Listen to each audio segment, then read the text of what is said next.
John from JO Ventures Outdoors, and today I've got another video for you. I wanted to talk about my Remington knives. I've been kind of into these recently, over the recent couple months, and have picked up a few, and I've got 4 altogether I want to show you today in my collection, and these are just really cool knives. A little bit on the history of Remington knives. They were made by Remington about 1922. They made the R1123. In fact, they made knives from 1920 to 1939-ish, and then took a break a little bit after that to focus on other items. But in 1922, they made the R1123, the large folding hunter. It's also called the jumbo trapper. You can get reproductions of that even today. They were considered to be pretty expensive knives for that time, and very well built, high-end kind of pocket knives. And they had about 14 to 15 original patterns, I guess. Fast forward to 1982, and I'll put a couple links to a couple videos down below. There's some couple of great videos. One of them is by Tom at Knife Delights, who gives some good history, and they do a much better job than I'm doing, but I'm just giving you a little snapshot here. 1982, Camillus, New York was contracted by Remington to make reproductions of those original bullet knives. They called them the bullet knives. They had a bullet shield, and I'll show you those in just a minute. And they produced the 1123, that jumbo trapper. And they built knives every year for about 38 years. There were actually posters that were made each year for each of the knives. Here are some pictures of some of the posters that were made during that time. And then, so from about 1982 to 2007, Camillus, New York made those knives. After that, about 2007 to 2017, Berenson made them, and then Buck also made a few. So I'm not sure on the timing on that. Also, so yeah, they reproduce. You can find these, and let's start with the first one that I've got here. It's pretty cool. I've got the boxes for all of these. I don't have all the paperwork. This one is R4466. This is called the Muskrat. You can see there what I paid for it.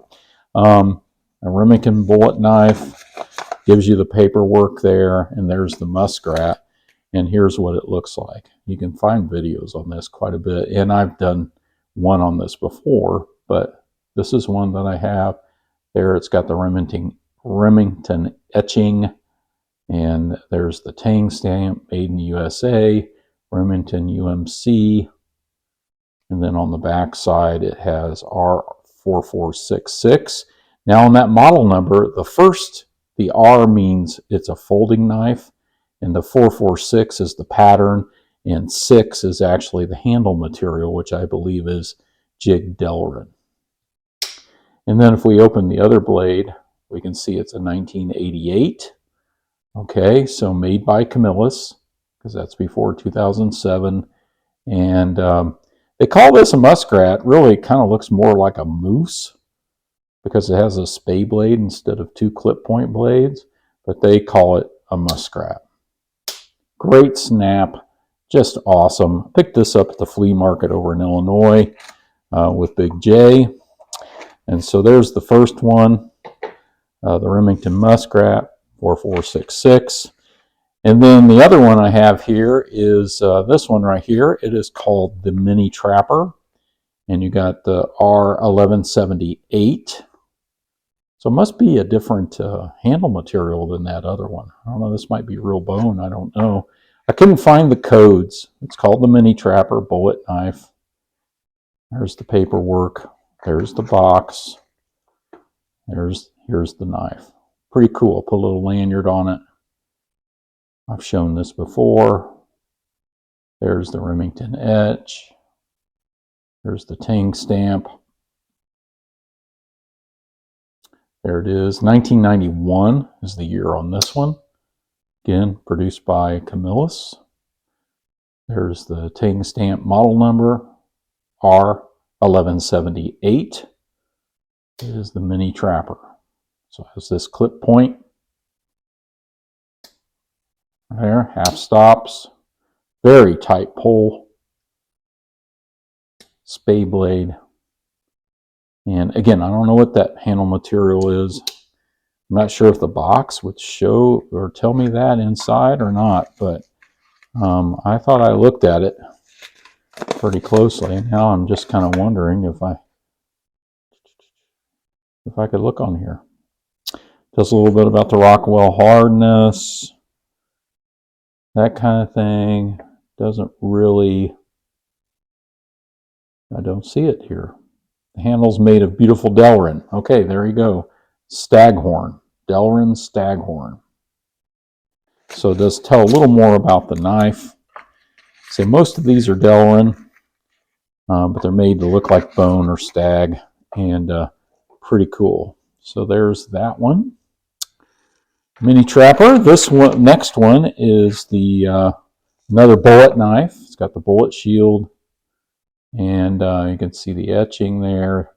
This is the tracker, and it's 1990. It's the 1306 single blade locking, and again, Delrin handles, lanyard hole. Put a lanyard on it. Pretty cool. Picked this up at the flea market. It doesn't have any paperwork, but it does have the box. This is the original box, 1306. And I didn't pay much at all for this. I paid $15 for this. That is a steal. But pretty cool knife. Pretty cool. So there's the tracker. And then the last one I have is not really a bullet knife. It comes in this box. I just showed this recently. This is the R870. This is the commemorative knife for the 1187 auto and 870 pump shotgun. And I got this in a trade with Big J. And it's Big Folding Hunter. Right there. You can see the Tang stamp and the etch. And then it's got a special etch on the other side. 1187 auto, 870. 1990 edition. It's got a special shield. It's got the shotgun shield and Delrin handles. Once again, nice snap. Big old folding hunter. So pretty cool knives, and I just wanted to kind of feature them in a video and show you my collection so far. And I've been looking at some others. I just love Remington knives. They're very cool. They're very well made. I really ought to start carrying one of these. I think the mini trapper is kind of the one I had my eye on. And this is very common too. The cracking here along the pins is very common on these knives. But thankfully, most of these don't have much of that. In fact, they're in pretty decent shape, especially this one. And just gorgeous. And so I just wanted to show these today. And if you know any more about the history and want to share more links or to information, that would be helpful. That would be awesome. And I thank you all for watching.